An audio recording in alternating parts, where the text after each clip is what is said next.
मित्रांनो, आपल्या पुण्यामध्ये अनेक चौक आहे आणि प्रत्येक चौकाचं महत्त्व आहे. पण पुण्यामध्ये असा एक चौक आहे जिथे माणूस जाण्याआधी एक वेळ विचार करतो की मला कुठे जायचंय आणि कसं जायचंय. कारण की हा चौकच तसा आहे. त्यामुळे या चौकाला चांदणी चौक असं म्हणतात.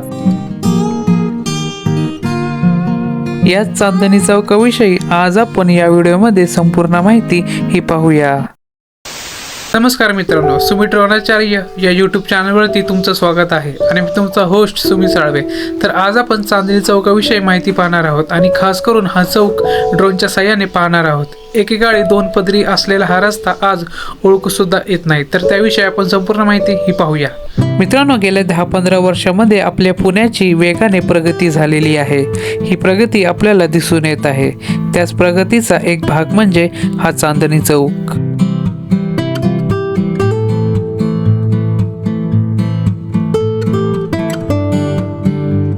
80-90च्या दशकामध्ये फक्त 2 पदरी असलेला हा रस्ता आज आपल्याला ओळखू सुद्धा येत नाहीये. चांदणी चौकामध्ये 4 पेक्षा जास्त रस्ते हे एकत्र येतात. या गुंतागुंतीच्या रस्त्यामुळे या चौकाला चांदणी चौक असं नाव पडलं. राष्ट्रीय महामार्ग क्रमांक 48चा हा भाग आहे, जो की मुंबई बेंगलोरला जोडणारा हा रस्ता आहे. 12 ऑगस्ट 2023 रोजी केंद्रीय वाहतूक मंत्री नितीन गडकरी यांच्या हस्ते हा चौक लोकार्पण करण्यात आला.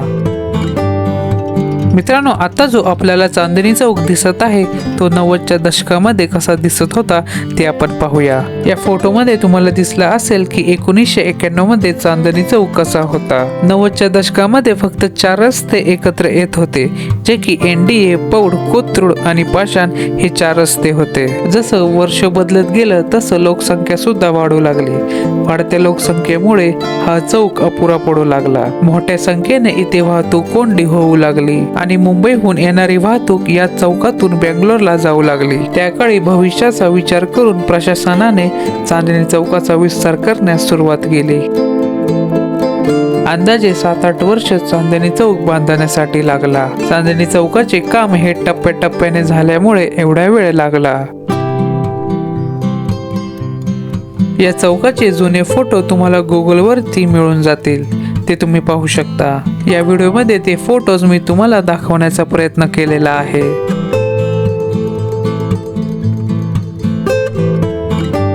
चांदणी चौकाची एक खास गोष्ट आहे, जे की इथे एकही सिग्नल नाहीये.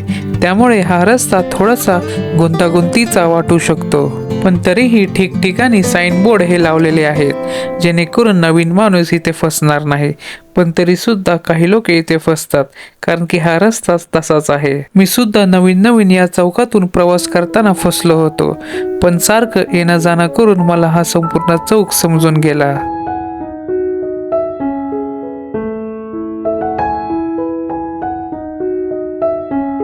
चांदणी चौकाला एनडीए चौक या नावाने सुद्धा ओळखतात.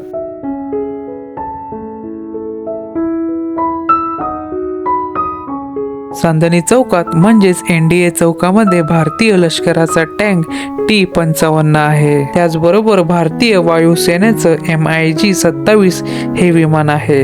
यांचे स्केल केलेले मॉडेल हे एनडीएच्या गेट समोरच लावलेले आहेत.